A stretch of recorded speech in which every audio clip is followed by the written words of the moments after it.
안녕하세요. 오늘도 사연살롱을 찾아주셔서 감사합니다. 저는 창원에 사는 38살 김윤이라고 해요. 자식들은 자라면서 부모의 영향을 가장 많이 받는 것 같아요. 그래서 부모님의 직업을 물려받는 경우도 있고 오히려 그 반대인 경우도 있잖아요. 저 같은 경우는 후자인데 결국 전자가 된 경우였어요. 어릴 적부터 부모님이 운영하시던 선지국집에서 자랐는데 사람들로 북적이는 식당 풍경이 제겐 늘 익숙하면서도 한편으론 힘겹게 느껴졌거든요. 어린 눈에 보이던 건 뜨거운 불 앞에서 땀 흘리는 어머니와 무거운 재료를 나르다 지쳐 보이는 아버지 모습이었어요. 장사는 늘 고달프고 바쁜 일이라는 걸 알게 된 거죠. 나는 커서 절대 식당 일은 하지 말아야지 라고 다짐했던 이유이기도 했고요. 그런데 결혼 후 제 인생이 이렇게 다시 식당과 얽힐 줄은 몰랐어요. 남편과 저는 슬하에 아이 둘을 둔 평범한 부부인데 남편이 프랜차이즈 가게를 시작했다가 코로나 시국에 제대로 된 타격을 받았거든요. 아무리 버텨보려 해도 적자만 쌓였고 결국 가게를 접으면서 3억이라는 빚이 남았죠. 그 무렵부터 저는 도대체 이 빚을 어떻게 해결해야 하나 하는 고민에 빠질 수밖에 없었던 시기예요. 그 와중에 남편은 한동안 초조함과 자책감에 시달렸죠. 다 나 때문이야. 미안해. 이건 누구의 잘못이라기보다 시기가 정말 안 좋았을 뿐이니 서로 탓해봤자 소용이 없어. 어떻게 해결할지 그걸 생각하자. 아직 우리 젊잖아. 인생이 밑바닥까지 떨어진 듯한 남편을 보며 저라도 정신 차려야 한다는 생각에 담담한 척 말했지만 막상 아이들을 생각하면 한숨이 절로 나오더라고요. 아이들은 아직 어리고 저희는 당장 수입이 거의 없는 상태였으니까요. 한편으론 제 쪽 부모님도 문제였어요. 아버지는 허리, 어머니는 무릎이 안 좋아지면서 결국 선짓국집 문을 닫으려 하셨는데 그 얘기를 들으니 제 마음이 복잡해지더군요. 어떻게든 식당 일은 안 하고 싶었는데 결국 빚을 갚으려면 식당을 내가 해야 하는 걸까? 받아들이기 힘들었지만 결국 현실은 그렇게 돌아가는 것 같았죠. 부모님 가게는 규모가 아주 큰 편은 아니었지만 30년 넘게 운영해서 단골이 꽤 많았어요. 그런데 두 분 다 연세가 있으시고 특히 아버지는 허리를 크게 다쳐 오래 서 있기도 어렵다고 하셨죠. 아무래도 내가 부모님 가게를 물려받아야 할 것 같아. 당신이? 식당 일은 죽어도 하기 싫다고 했잖아. 나 때문이면 안 그래도 돼. 내가 어떻게든 갚아볼게. 쉬운 길 놔두고 돌아갈 거 없잖아. 3억이 누구 집 개 이름도 아니고. 당신이 뭘 어떻게 해서 갚을 건데. 대리운전도 하고 쿠팡도 하고 어떻게든 닥치는 대로 일하다 보면 갚겠지. 아니 갚을 수 있어. 그러니까 당신 하기 싫은 일 억지로 안 해도 돼. 남편은 그 와중에 저를 생각했죠. 그게 더 저를 움직이게 만들었던 것 같아요. 엄마 아빠 가게 정리해버리면 그걸로 끝이야. 더 이상 우리가 반전의 기회를 삼을 수 있는 것도 없어. 엄마 아빠가 계속 가게를 운영했다면 내가 할 생각도 아예 안 했겠지만 닫아야 하는 상황이라면 내가 하는 게 맞아. 그렇게 어려운 결정을 했지만 시댁 사정도 썩 좋지 못한 것 같았죠. 시아버님 건강이 안 좋아지셔서 결국 요양원에 들어가시게 되었거든요. 아버님 병원비라도 보태드려야 하는 거 아니야? 아빠? 보험이랑 연금 있으니까 괜찮을 거야. 알잖아. 워낙 검소하시고 자식한테 부담 주기 싫어하시는 거. 필요하면 말씀하시겠지. 괜히 먼저 돈 들였다가 아빠 자존심 상하게 하지 말자. 나 때문에 신경 쓸 일도 많을 텐데 아빠까지 신경 써줘서 고마워. 남편이 그렇게 말하지만 왠지 마음이 편하진 않았어요.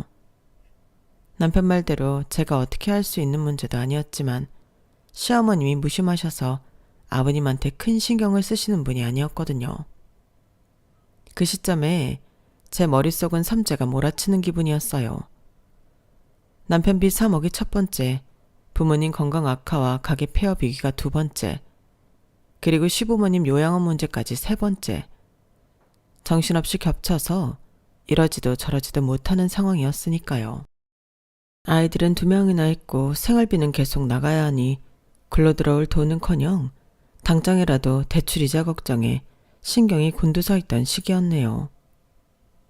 결국 저는 부모님과 상의 끝에 가게를 물려받기로 마음먹었어요. 식당을 좋아하진 않았지만 방법이 없잖아요. 너 죽어도 식당 하는 건 싫다면서 괜찮겠어? 괜찮고 안 괜찮고가 어딨어. 빚더미에 앉아있는 것보다 식당 하는 게 나으니까 하는 거지. 걱정하지 마. 나 식당 일 잘하는 거 엄마가 더 잘 알잖아. 알지. 아는데 입버릇처럼 식당은 안 할 거라고 했던 말이 생각나니까 안쓰럽고 그래서 그렇지. 뭐가 안쓰러워. 엄마 덕분에 자리 잡힌 곳에서 빠르게 돈 벌어 빚 청산하면 되는 거지. 염려가 크셨던 저희 부모님은 저의 상황을 모두 아셨기에 허락해 주실 수밖에 없으셨죠. 한편으론 그동안 일궈온 가게를 문 닫거나 모르는 사람에게 넘기는 것보다 다행이라는 안도의 말씀도 해주셨고요. 윤희야, 미안하다. 내가 괜히 가게를 차렸다가 이 지경까지 만들었어. 코로나가 이렇게 오래 갈 줄 알았으면 시작도 안 했지. 남편의 목소리에 죄책감이 어린 듯 했어요. 한동안 시리에 빠져있던 터라 말투가 축 처져 있었죠. 미안하긴 다 같이 잘 살자고 시작했던 일이잖아. 그리고 누가 코로나가 터질 줄 알았겠어. 어쩔 수 없었지. 그래도 너까지 힘들게 하니 볼 면목이 없다. 그냥 직장생활 꾸준히 했으면 나았을 텐데 괜히 멋부리다가 폭망했으니 아이들한테도 미안해 죽겠어. 오빠, 일단 상황이 이렇게 됐으니 한탄만 할 순 없잖아. 부모님 가게 받아서 제대로 굴려보려고. 안 하면 답도 없고 이대로 앉아있을 순 없으니까. 남편이 제 말을 듣고 한참 고개를 들지 못하더라고요. 그냥 작은 목소리로 그래 힘내보자 하고만 말했어요. 그 마음이 얼마나 무거울지 짐작이 갔기에 더 이상 말을 덧붙이진 않았네요. 그 뒤로는 부모님과 구체적으로 협의했어요. 제가 가게를 완전히 사들일 형편이 아니니 명의만 제 앞으로 돌리고 매달 부모님 생활비를 드리는 방식으로 합의를 봤죠. 식당 자체가 맨 땅에서 시작하는 게 아니라 부모님이 30년 넘게 지켜오신 터전이니까 큰 걱정은 없었어요. 문제는 남편과 저 둘 다 식당 운영 경험이 전문적이지 않았다는 거였어요. 남편은 프랜차이즈를 했다가 망했고 저는 예전에 부모님 가게를 가끔 거들긴 했어도 주방이나 경영은 처음이었거든요. 하지만 빚 3억이라는 숫자가 모든 고민을 무색하게 만들더군요. 잘해내야 한다. 다른 길은 없다. 이 확신 하나로 하루하루를 버티며 준비했죠. 새벽부터 장볼 리스트나 기존 단골들을 어떻게 만족시킬지 아이디어 같은 걸 정리하다 보면 시간이 금방 가더라고요. 아이들은 친정 엄마에게 한동안 자주 맡겨야 할 것 같았고 남편은 저녁에 가게로 출근해 서빙을 돕는 그림을 대충 그렸어요. 그러다 문득 시댁 쪽 생각이 떠오르면 마음이 또 복잡해졌어요. 시부모님은 요양원에 계시고 치료비나 간병비가 적지 않을 텐데 시부모님이 우리에게 손 벌리면 어떡하나 싶었죠. 마음으로는 돕고 싶어도 내 코가 석자니 사람 마음이 별 수 없더라고요. 아버지가 절대 자식들 힘들게 안 하실 뿐이야. 어머니도 별말 없잖아. 그런 제 마음을 미리 읽기라도 했는지 남편이 걱정 말라며 안심시켰지만 전 설마가 사람 잡는 거 아니야 싶은 기분이 들기도 했죠. 하지만 제 걱정과 다르게 시댁 쪽은 그다지 큰 움직임이 없었고 저희 부부에게도 특별한 요구나 간섭이 없이 조용했어요. 솔직히 저는 그게 차라리 다행이라고 여겼죠. 우리가 또 시댁 문제까지 책임지기엔 너무 벅찼거든요. 빚이란 게 독촉장처럼 매일 눈앞에 떠오른다고 하면 맞을 것 같아요. 하지만 부모님 가게 인수 준비는 속도감 있게 진행됐어요. 그리고 제가 레시피를 완전히 습득해야 한다는 걸 깨달았죠. 어릴 때 부모님 옆에서 선지 손질이나 육수 내리는 걸 보긴 했지만 막상 주방을 실질적으로 운영하려면 모르는 게 한두 가지가 아니더라고요. 새벽에 도매시장 가서 재료 사오는 일이 하루 이틀이면 할 만한데 그걸 계속 반복해야 한다니 벌써 숨이 막혔어요. 그렇지만 3억이라는 글자가 머릿속에 철렁철렁 떠오르면 어찌됐든 해내야겠다 싶었죠. 처음부터 식당을 싫어했던 제가 이렇게 다시 장사판에 뛰어들다니 참 아이러니해요. 인생은 내 마음대로 되는 게 아니라는 걸 깨닫는데 그리 오랜 시간이 걸린 게 아니니까요. 자기야, 혹시 직장 자리는 못 구해봤어? 내가 가게를 한다 해도 당신이 일단 다른 데서 월급이라도 받아오면 숨통은 좀 트일 텐데. 제가 한 번은 남편한테 넌지시 물어봤어요. 실제로 제가 주방을 책임지고 남편이 직장 다니면서 월급 가져오면 더 낫지 않을까 싶었거든요. 알아봤지. 근데 요새 취업시장도 만만치 않아. 게다가 내가 예전에 창업했다가 망했고 나이도 40이 넘어가니 쉽지가 않더라고. 면접도 몇 군데 봤는데 잘 안 됐어. 그렇구나. 그럼 할 수 없지. 같이 가게에서 고생해야겠네. 당신은 서빙이나 홍보 쪽 맡고 난 요리랑 재고 수급 쪽 집중할게. 내가 이럴 줄 알았으면 괜히 프랜차이즈 창업에 목숨 걸지 않았을 텐데 미안해. 그렇게 저와 남편은 선짓국집 2대 사장이라는 타이틀을 달고 비스타먹에 맞서는 삶을 시작하게 됐어요. 가게를 열기 전부터 아침 일찍 일어나 재료 시장을 다녔고 저녁 늦게까지 메뉴 연구나 단골 확보 방법을 고민했어요. 처음에는 아이들을 돌볼 시간이 확 줄어들겠구나 싶어 마음이 아팠지만 그래도 어쩔 수 없었어요. 선택지가 없었으니까요. 시부모님이 별다른 간섭을 안 하시니 차라리 이게 조용한 게 좋은 거지 라고 생각했어요. 때때로 남편에게 전화가 와서 힘들지 하고 물어보는 정도였으니까요. 시아버님은 여전히 요양원에 계셨고 우리가 직접 신경 쓸 여력이 없는 만큼 시어머님이 알아서 하시겠지 싶었죠. 만약 저 혼자였다면 3억이나 되는 빚 어떻게 갚냐고 벌써 포기했을 수도 있어요. 하지만 남편이 책임감을 안고 저에게 미안해하고 있었고 저도 아이들 얼굴을 보면서 그저 주저앉을 수는 없었죠. 한 달에 얼마씩이라도 갚아나가면 언젠가는 조금씩 줄겠지 싶은 희망을 붙들었어요. 3억이라는 빚을 떠안고 남편과 제가 선짓국집을 이어받기로 결정한 지 어느덧 한 달이 지났어요. 그 사이에는 준비라는 이름하에 실제 영업보다는 내부 정비와 레시피 기기에 집중했죠.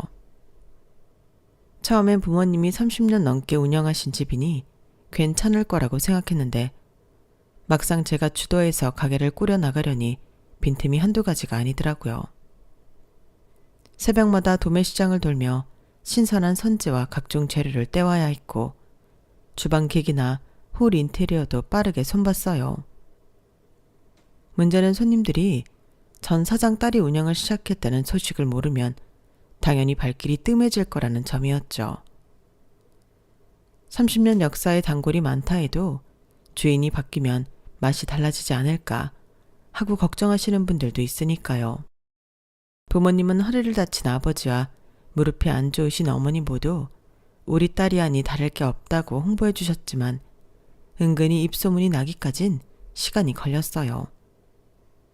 결국 초반엔 텅 빈 식당에서 남편과 제가 멀뚱히 마주 앉아 있을 때가 많았죠. 아이들은 친정 어머니께 맡겼지만 또 미안함이 커서 마음이 편치 않더라고요. 윤희야, 오늘도 점심때 손님 몇 테이블 안 들어왔네. 괜찮겠어? 이렇게 가다간 월세도 간당간당 할 텐데. 남편이 한숨 섞인 목소리로 말했어요. 오전부터 서너 팀밖에 받지 못했으니 저도 속이 탔죠. 나도 알지. 아무리 부모님 단골이 있다지만 아직 몰라서 못 오는 분들이 많을 거야. 내가 SNS에 좀 더 홍보 올리고 전단지도 뿌려볼까? 좋은 생각이야. 내가 밤에 몇 군데 돌아다니면서 전단 나눠줄 테니까 당신은 가게 인스타 계정이라도 만들어봐. 사진 찍어서 옛날 맛 그대로라고 홍보하면 괜찮지 않을까? 그래야겠네. 새벽에 장 보고 와서 이것저것 준비하다 보면 하루가 훅 가는데 그래도 우린 지금 지쳐있을 때가 아니잖아. 3억 빚이 곧장 줄어드는 것도 아니고. 남편은 제 말에 묵묵히 고개를 끄덕였어요. 상처받고 주저앉을 시간에 우린 발로 뛰어야 했으니까요. 그렇게 초반엔 매출이 형편없었어요. 그러다 제가 어릴 때부터 자주 오시던 단골 어르신이 정말 오랜만에 들러주셨죠. 여기 주인 바뀌어서 맛도 달라졌다더니 딸이 이어받았던 거야? 그러네. 맛도 똑같고 반찬도 늘 나오던 거네. 거봐, 한번 와보자고 했잖아. 내가 소문만 들었다간 맛있는 단골집을 잃을 뻔했네. 이렇게 이야기해 주신 게 시작이었어요. 예전 사장님 딸이 운영한다고 소문이 퍼졌는지 그동안 보이지 않던 단골분들이 하나 둘 얼굴을 보이기 시작했죠. 그러면서 민망한 듯 따님이 맞냐고 묻는 분들도 계셨어요. 제가 결혼 후에는 부모님 가게 일을 돕지 않았으니 절 모르시는 분들도 계셨던 거죠. 서서히 줄어들었던 손님들이 다시 돌아오기 시작하니 점심시간과 저녁시간대 매출이 점점 안정됐어요. 당연히 하루아침에 북적거리는 건 아니었지만 최소한 이대로 간다면 월세 걱정은 면할 수 있겠다 싶었죠. 문제는 하루 종일 가게에 붙어 있으려니 아이들과 보내는 시간이 급감했다는 사실이에요.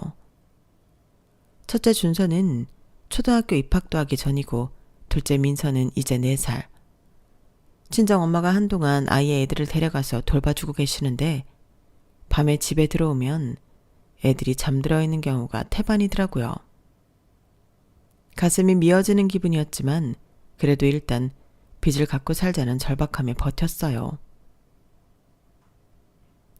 여보, 오늘 점심때 꽤 바빴다면서? 손님 몇 팀이나 들어왔어? 20테이블은 넘었어. 꽉 차서 2번은 손님이 바뀌었으니까 도와달전 생각하면 엄청 늘었지. 단골 어르신들이 사장님 따님 음식 솜씨도 괜찮네 하고 소문 내주신 덕분이야. 완전 감사하지 뭐. 오, 잘됐네. 나도 밤마다 전단 돌리면서 옛날 맛 그대로라고 홍보했더니 반응이 오는 것 같아. 요즘 손님들한테 물어보니까 SNS도 보고 왔다는 손님들이 있더라고. 역시 당신이야. 홍보 담당 제대로 하네. 근데 하도 가게에 있다 보니 준서랑 민서를 못 봤어. 엄마가 오늘도 내가 재웠다고 하시더라. 미안해. 그래도 지금 돈 벌어서 빚 갚는 게 우선이잖아. 아이들한테도 나중에 아빠 엄마가 얼마나 열심히 했는지 보라고 당당히 말할 수 있으면 좋겠어. 남편의 목소리에 살짝 울컥했어요. 너무 바빠서 아이들을 안아줄 새도 없다는 게 서글펐지만 그렇다고 가게를 등한시할 수는 없었죠. 이런 식으로 몇 달을 달리다 보니 매출이 서서히 자리 잡혔어요. 어서 오세요. 어머니. 그래, 맛집으로 요즘 소문이 자자하대서 내 친구들하고 같이 왔다. 어서 들어와. 내 말이 맞지? 그래. 여기가 내 며느리가 하는 집이라고. 메뉴가 하나라 많이 먹으라고 못하겠지만 그래도 맛있다니까 한 그릇 맛있게 먹고 가. 이리 앉아. 너는 뭐하니? 빨리 가서 가져오지 않고. 그러던 어느 날 점심시간에 시어머니가 친구분들을 모시고 왔더라고요. 당황한 것도 잠시. 식사를 내오라는 말에 다른 손님들도 받아야 하니 별말 없이 식사를 내왔죠. 그리고 카운터와 주방 서빙을 하며 정신없게 점심시간을 보냈어요. 선짓국 하나만 하는 집이라 손님 회전율이 빠른 편인데 다른 테이블은 3번이나 손님이 바뀔 동안에도 시어머니는 친구분들과 앉아서 수다 삼매경에 빠져 계시더라고요. 뭐라고 한마디 할까 하다가 가게 시작하고 처음 오신 건데 다음에 또 그러면 말씀을 드려야겠다 생각만 하고 말았죠. 그렇게 점심시간이 한참 지나서야 자리에서 일어서시더라고요. 예, 잘 먹었다. 나는 그냥 그런데 뭐 손님들이 맛있다면 된 거지 뭐. 네, 어머니. 근데 계산은요? 계산? 가족끼리 무슨 계산이야? 설마 내가 내 친구들 데리고 왔다고 돈 달라는 거 아니지? 어머니, 앞으로 이렇게 오셔서 그냥 드시고 갈 거면 점심시간이나 저녁시간 같이 바쁜 시간은 피해주세요. 아니, 배가 고프면 와서 먹는 거지 바쁜 시간 피해 배고프라는 법 있니? 식사 시간이 제일 손님 많을 시간이에요. 그 시간에 돈 내고 드시는 것도 아니면서 2시간 이상 앉아 계시면 다른 손님은 못 받잖아요. 어머님이랑 친구분 식사야 그렇다 쳐도 거기에 앉을 다른 손님분까지 어머님 내주실 건 아니잖아요. 어이없어서 그냥 넘기려던 말을 다 해버렸어요. 그랬더니 어머님은 흠흠거리기만 하시고는 친구분들 기다리신다고 나가시더라고요. 가족이라면 바쁜 시간에 와서 도와주지 못할 망정 다른 손님 못 앉게 자리 차지하고 있는 건 정말 아니잖아요. 제가 그렇게 말해서인지 그날 이후 한동안 오시지 않더라고요. 그동안 오전 장서부터 늦은 밤까지 24시간 운영에 가깝게 돌렸고 둘이 교대해 가면서 가게 문을 닫지 않으려 노력했죠. 새벽에 장 보고 낮엔 제가 주방을 지키고 남편은 퇴근하듯 가게에 와서 서빙과 마무리를 맡는 시기였어요. 몸은 나만하질 않았지만 빚이 조금씩 줄어드는 걸 볼 때마다 힘이 났어요. 특히 1년차가 끝날 즈음엔 그래도 원금 일부를 성실히 갚아나갔어요. 이렇게 꾸준히 하면 3년 안에 3억 갚을 수도 있겠어. 고마워. 다 당신 덕분이야. 우리가 이렇게 같은 목표로 달려나갈 수 있었던 것도 다 당신이 힘든 결정을 해줘서야. 정말 고마워. 고맙긴 아직 가야 할 길이 먼 걸. 그래도 내 결정을 지지해주고 따라와준 당신 덕분에 우리가 이렇게 달라질 수 있었던 거야. 우리 더 힘내자. 그렇게 1년, 2년이 지나면서 저희 부부는 사방으로 뛰어다녔어요. 새벽부터 해질녘까지 부부가 거의 교대 근무하며 가게 문을 닫지 않았고 어느 순간부터는 단골이 아니라 새로운 손님들도 여기 선짓국 정말 맛있다고 입소문을 듣고 찾아오기 시작하더군요. 어서 오세요.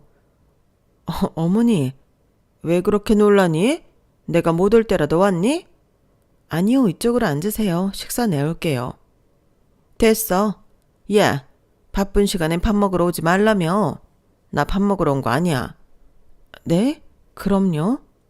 도와주러 왔어. 내가 카운터에서 손님 받을 테니 넌 할 일해. 아니에요. 카운터에서 손님 관리하는 건 제가 해야 해요. 단골 손님들도 제가 알아서. 어머님 도와주시려면 밑반찬 놓으시거나 설거지 같은 거 해주세요. 예, 그런 건 일 시키는 아줌마들이라는 거지. 사장이 그런 일을 왜 하니? 사장이라뇨? 내 자식이 사장이면 내가 사장이나 마찬가지지. 아니야? 내가 일하는 아줌마야? 한동안 안 와서 잠잠하다 싶더니 1년이 지난 어느 날 다시 오신 시어머니는 이번엔 사장 행세를 하고 싶으신 듯 했어요. 그동안 손님이 정말 많이 늘었다며 좋아하셨고요. 매상이 어느 정도 나오는지 남편 빚은 어느 정도 갚았는지 관심을 가지시더라고요. 솔직히 불쾌했죠. 도와주신 것 없고 관심도 없더니 돈이 모이는 게 눈에 보이니 이제 와서 마치 당신 지분이 있는 것처럼 구시니까요. 어머니, 지금 한창 바빠질 시간이라 어머님과 이야기할 시간이 없어요. 여기서 이러고 계시면 주방 서빙하는데도 방해되니까 주방으로 들어가시던 안 바쁜 시간에 다시 오시던지 하세요. 그래서 아예 무시했어요. 대꾸할 시간 없으니 제 눈앞에서 사라져달라고요. 입을 삐죽 내미시면서 다음에 다시 오겠다는 말씀을 하시곤 나가시더라고요. 그리곤 또 한참 동안 안 오셔서 한 번쯤 그러시고 마신다고 생각했죠. 가게가 잘 되니 몸은 뽑아 쓰듯이 혹사했지만 통장 잔고가 조금씩 차오르는 걸 보며 포기하지 않을 수 있었죠. 마침내 3년 차에 접어들 때쯤 저희는 절약과 근검절약 그리고 악착 같은 장사 덕분에 남편 빚 3억을 전부 다 갚아낸 겁니다. 마지막 송금 버튼을 누르는 날 심장이 쿵쾅거리던 게 생생했죠. 우리가 드디어 해냈구나. 그런 뿌듯함에 남편과 함께 부둥켜 안고 울었거든요. 그동안 아이들은 커서 준서는 초등학생이 됐고 둘째 민서도 유치원에서 이젠 제법 의젓해졌어요. 그 애들을 제대로 챙겨주지 못했다는 죄책감이 컸는데 빚에서 해방된 순간만큼은 그래도 우리가 가정을 지켜냈다는 안도감에 울컥했죠. 윤희야, 드디어 끝났어. 정말 터무니없는 금액이었는데 우리가 이런 날을 맞이하게 되다니. 남편 목소리가 약간 떨렸어요. 눈가가 촉촉해 보이기까지 했죠. 그러게 말이야.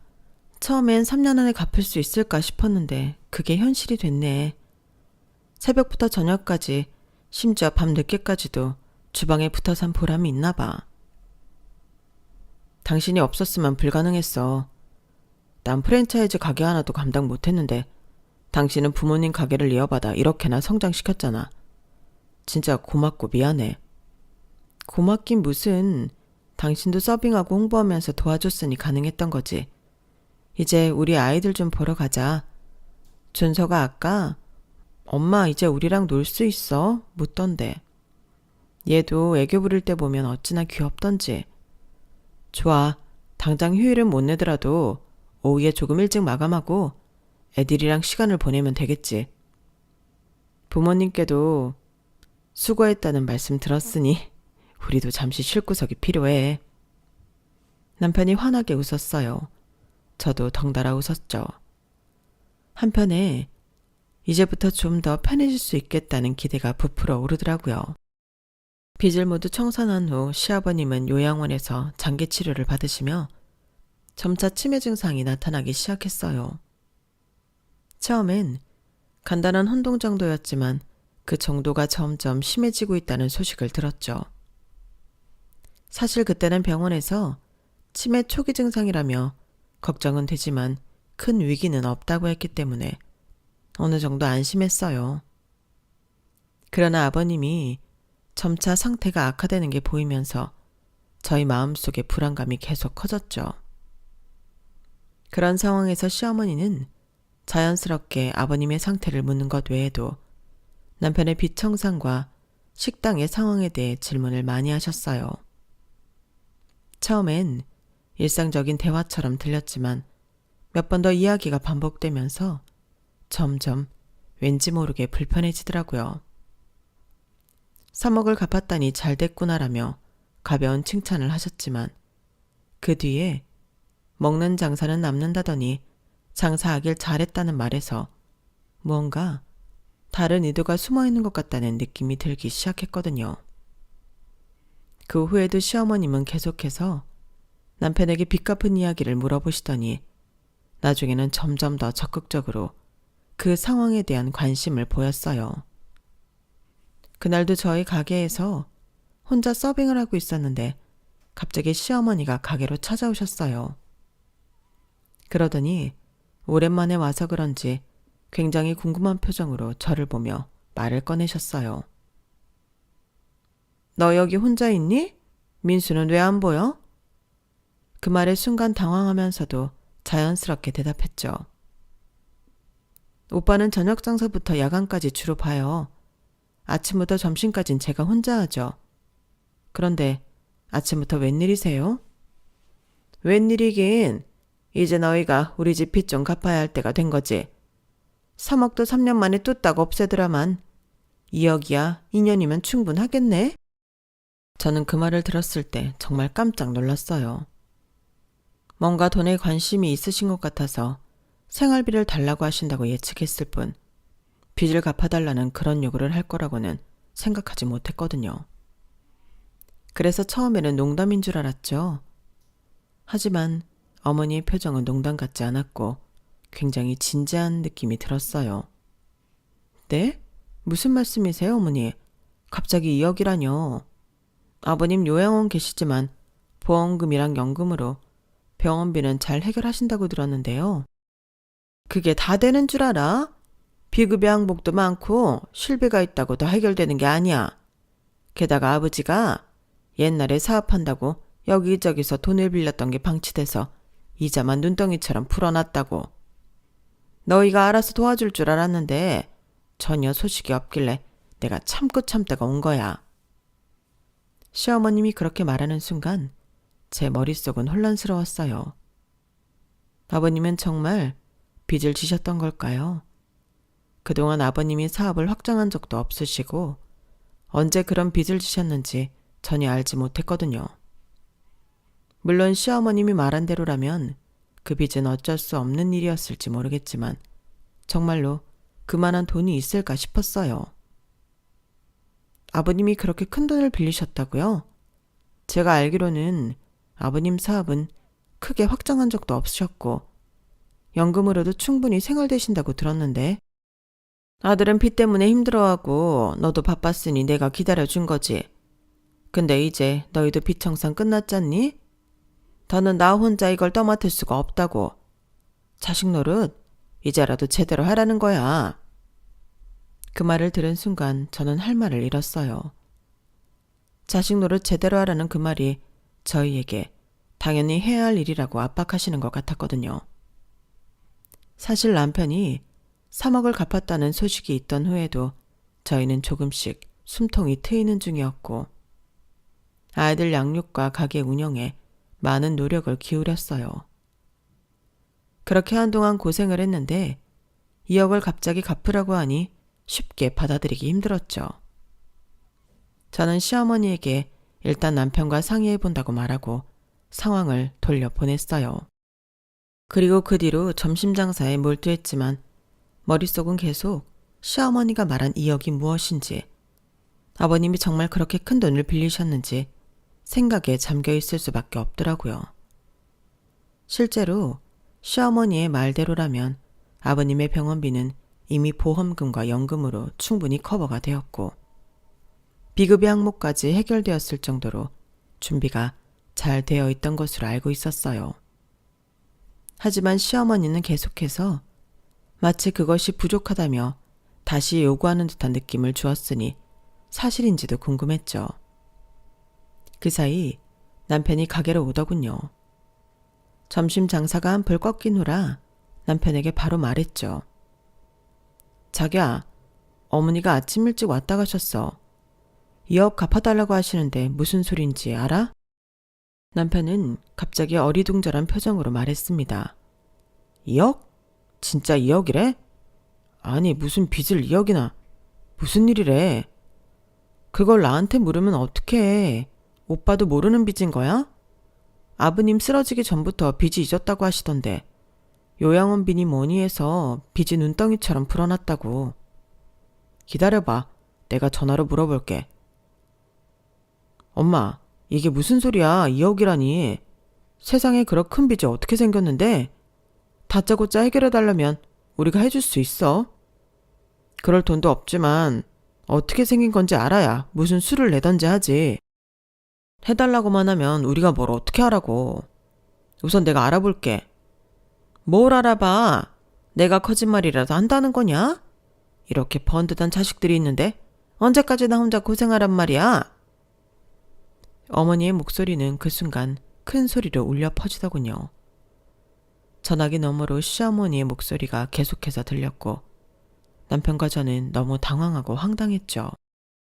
어떻게 이런 상황에서 우리는 아무 말도 없이 2억이라는 큰 금액을 바로 갚을 수 있냐고 되물었지만 당연한 도리를 안 하려 한다는 말로 저희를 나쁜 자식 취급하셨어요.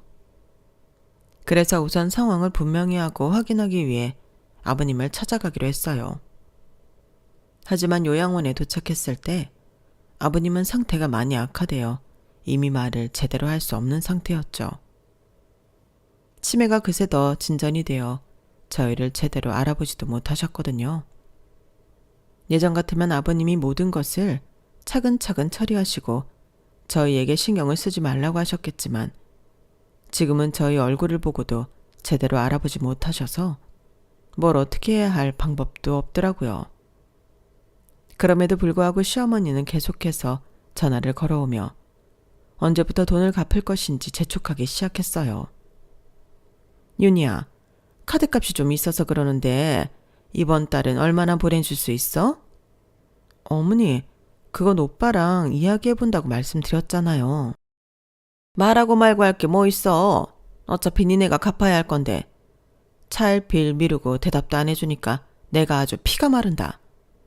그러지 말고 매달 얼마 보내줄 건지 이야기해주면 속이라도 편하지 않겠어?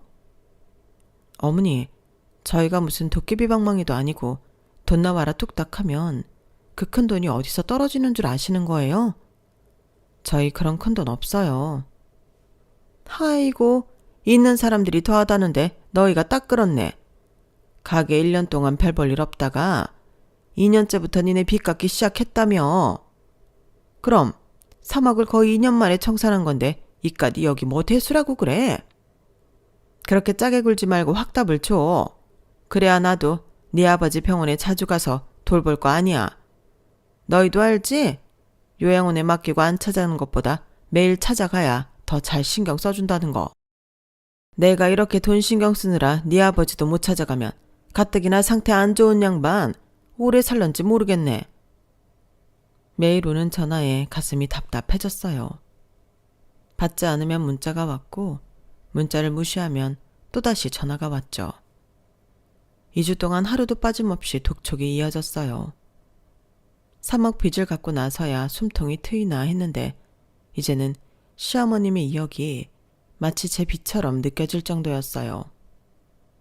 이런저런 말들로 거절하고 돌려 말하면 아프신 시아버지를 들먹이며 마치 저희가 자식 도리를 제대로 하지 못해 아버님 상태가 더 나빠질 수밖에 없다고 협박 아닌 협박도 하셨죠. 그러다 보니 밤새 식은땀을 흘리며 잠에서 깨기도 했어요. 전화를 받으면 매일 수시로 문자를 보내며 독촉해오시니 도대체 이 상황을 어떻게 해결해야 할지 머릿속이 하얗게 변해가더군요. 그렇게 한 달이 다 되어갈 무렵 시어머니가 직접 가게를 찾아오셨어요. 늘 그렇듯 점심 장사 준비로 분주한 시간이었는데 문이 열리더니 시어머니가 들어오시는 거예요. 평소와는 다르게 얼굴이 상기된 채로요. 예, 바쁜 거 아는데 잠깐 얘기 좀 하자. 어머니, 지금은 좀... 이러다가 내가 진짜 큰일 날 것 같아서 그래. 제발 틀어봐. 시어머니의 목소리가 떨리고 있었어요. 그동안 독촉 전화를 할 때와는 사뭇 다른 톤이었죠. 불안해 보이기까지 했어요. 전화로 말씀하실 때 당당함은 온데간데 없고 마치 쫓기는 사람처럼 보이셨어요. 그동안 제가 알아본 것들이 효과가 있었나 봐요. 카드값이 1억 정도 있는데 그거라도 좀 먼저 해결해줘. 카드값이요? 어머니, 그동안은 아버님 사업빚이라고 하셨잖아요. 그게 그러니까 아니 그것도 있고 이것도 있는 거지. 아무튼 카드값이 제일 시급해. 돌려막기 하다가 이제 더는 카드 사용도 못하겠고 이러다 발목 껴서 아무것도 못하게 생겼어. 말씀하시는 내내 시어머니의 손이 떨리고 있었어요. 더 이상 버티기 힘드신가 봐요. 제가 알아본 것들 때문에 똥줄이 타신 게 분명했죠. 그동안의 독촉은 마치 권리를 주장하듯 당당하셨는데 이제는 완전히 다른 사람이 된 것 같았어요. 도저히 너희 대답 기다리다가 내가 밥도 못 먹고 죽을 것 같아서 이렇게 찾아왔다. 제발 살려줘라. 어머니, 저희가 도깨비 방망이도 아니고 돈 나와라 뚝딱하면 그 돈이 어디서 나와요? 저희도 돈 없어요. 없긴 있는 사람이 더하다고 내가 말은 안 했어도 매일 점심시간에 이 앞에 왔다 갔다 하는데 사람들이 1시간씩 기다려서 국밥을 먹을 정도인데 돈이 없긴 왜 없어? 그러지 말고 1억만 우선 해결해줘. 나머지 1억은 급한 거 아니니 매달 1,000만 원씩 주면 될 것 같아. 그럼 그것도 1년 안에 끝나겠지 뭐. 어이가 없더라고요. 마치 맡겨놓은 돈 찾으러 온 것처럼 당당하게 말씀하시는데 더 이상 말로 해봤자 못 알아들으실 것 같았죠. 어떤 식으로든 끝내는 게 나을 것 같았어요. 알겠어요, 어머니. 계좌번호 주세요. 정말? 아유, 진짜 그러지. 그래. 알아본다 뭐한다 하더니 알아보니까 별거 없지? 내가 어디 가서 거짓말할 사람이야? 시어머니는 금세 안도의 한숨을 내쉬며 환하게 웃으셨어요. 손 떨리는 목소리로 계좌번호를 불러주시는데 그 모습을 보니 가슴 한켠이 아려왔어요. 아버님이 평생 모아오신 재산을 이렇게 탕진하시고 그걸 또 저희에게 떠넘기려 하시다니. 자식이라는 이유로 이용만 하시려는 그 모습이 너무나도 비참해 보였죠. 자, 여기 적었어요. 맞나 확인해 보세요. 어디 보자. 그래, 맞아. 얼른 보내줘. 나 급해서 그래. 담담하게 핸드폰을 꺼냈더니 시어머니는 얼굴에 화색이 돌면서 핸드폰을 들여다보기 바쁘셨죠. 통장에 입금되자마자 확인할 생각에 기분이 들뜨신 것 같았어요. 10초 뒤 핸드폰에서 알림음이 울리자 입이 귀에 걸리신 표정을 숨기지 못하시고 기분 좋게 화면을 켜시더군요. 벌써 돈이 들어왔나? 빨리도 하네. 하시며 핸드폰을 확인하시던 시어머니의 얼굴색이 순식간에 변했어요. 이게 뭐야? 이 사진이 어떻게? 왜요? 그 사진이 뭔데요? 네가 이 사람을 어떻게 알아? 이건... 시어머니는 말씀을 잇지 못하고 당황하신 듯 자리에서 벌떡 일어나셨어요. 손이 부들부들 떨리는 게 보였죠. 하지만 이내 표정을 바꾸시고 이거 가지고 뭘 어쩌라는 거냐며 뻔뻔하게 나오더군요. 어디서 이상한 소리 듣고 돈 안 보내주려고 하나 본데? 동네 문화센터에서 운동하는 거야. 댄스 학원 강사님이야? 학원생이 강사님하고 밥 한 번 먹을 수 있지. 그게 뭐 잘못이야?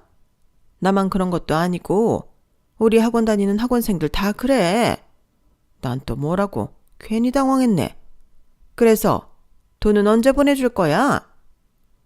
정말 그렇게 생각하세요? 그래서 모텔도 다니시고 명품 가방 사서 댄스 학원 강사님 주시고 그러셨어요? 그게 무슨 시어머니한테 할 말 못할 말 구분도 못하고 뭐? 못해? 증거 있어? 네가 봤어? 어디서 돈 가지고 시어머니를 모함하고 그래? 너 우리 민수가 알면 가만히 있을 것 같아? 어디서 며느리 주제에 시어머니한테 두 눈 똑바로 뜨고 따박따박 말대꾸하면서 없는 소리 지어내고 있어. 너 내가 우스워? 빚 좀 갚아달라니까 네가 갑이라도 된 것 같아?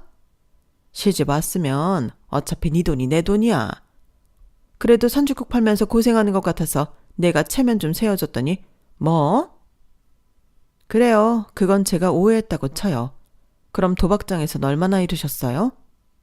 아버님 요양원 가시고 저희 빚 갚느라 바쁠 동안 어머님도 참 많이 바쁘셨더라고요. 도박장에 댄스 학원에 강사와 바람까지. 그만해! 왜요? 저희가 모를 것 같았어요? 늦바람이 무섭다더니 그동안 얼마나 돈이 필요하셔서 여기저기 말씀하고 다니셨던지 저희가 힘들게 알아볼 필요도 없더라고요.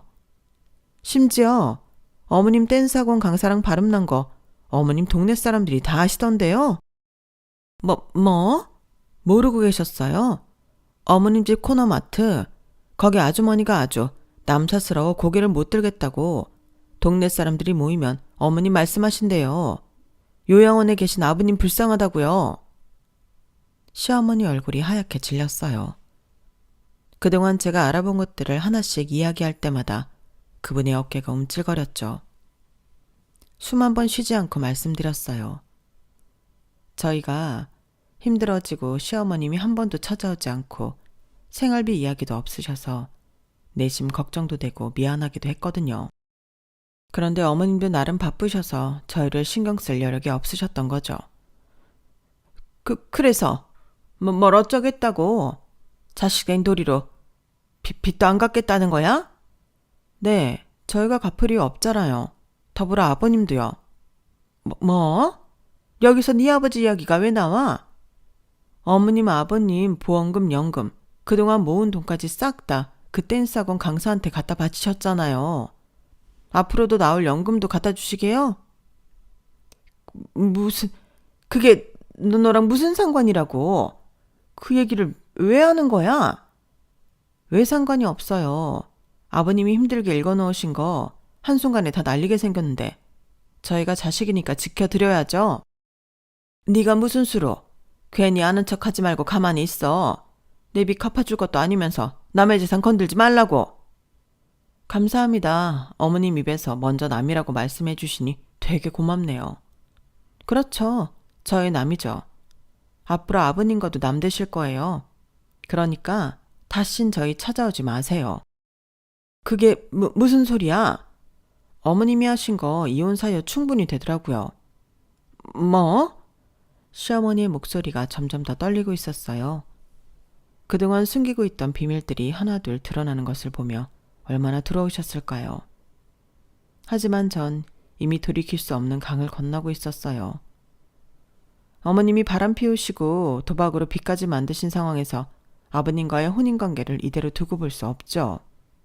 게다가 치매 초기라 판단력이 흐려지신 아버님의 재산을 이렇게 탕진하시는 걸 보고만 있을 순 없어요.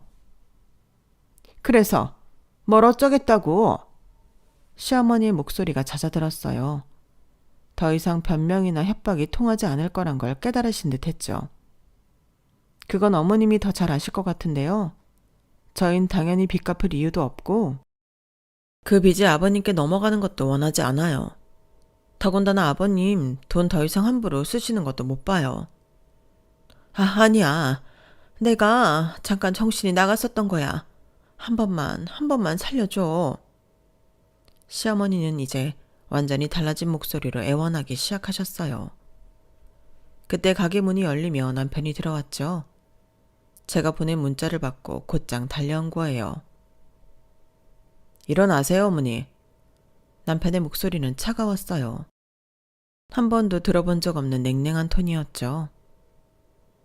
내가 어릴 때 도박빚 때문에 아빠랑 몇 번이나 크게 다투시는 거 봤어요. 제가 어려서 모를 거라 생각하셨겠지만 전부 기억나요. 아빠 통장에서 돈 빼가신 것도 아빠 카드 몰래 쓰신 것도 다요. 민수야, 엄마가 그때는 뭐요? 아빠가 전부 다 해결해 주셨잖아요. 그래서 또 이러시는 거예요? 누군가 해결해 줄 거라고 생각하신 거예요? 이번엔 제가 해결해 줄 거라 생각하셨어요? 아니, 그게 아니라. 그럼 뭐가 다른데요? 아빠 아프신 거 다행이다 생각하시죠? 아프셔서 정신 없을 때 돈 빼기 좋으시죠? 요양원에 계시니까 통장 관리하기도 편하시고. 그만해. 어릴 때 기억나요. 아빠가 엄마 도박비 갚아주시고 울면서 우리 민수 앞에서 이런 꼴 보이게 해서 미안하다 하시던 거. 그때 전 엄마가 정말 달라지실 줄 알았어요. 근데 이제는 댄스학원 강사랑. 저는 그렇다 쳐도 윤희 보기 창피하지도 않으세요?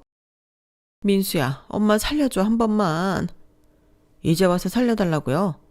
아빠 재산 다 날리시고 도박하시고 바람 피우시고 이제 와서 살려달라고요? 나가주세요. 다시는 찾아오지 마시고요.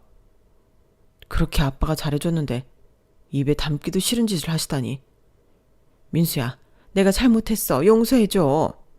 용서요? 아빠한테 가서 빌어요. 근데 아빠가 알아들으실 수나 있을까요? 치매 때문에 본인 통장에서 돈 빠져나가는 것도 모르시는 분한테 뭘 빌어요? 그 강사분한테 나가서 살려달라고 하세요. 안 나가시면 경찰에 신고하겠습니다. 법적으로 해결하시죠. 이제 저한텐 어머니가 아니니까요. 민수야, 나가세요 당장. 그리고 다시는 연락하지 마세요. 전 이제 당신 같은 분 모릅니다. 시어머니는 결국 고개를 푹 숙인 채 가게를 나가셨어요.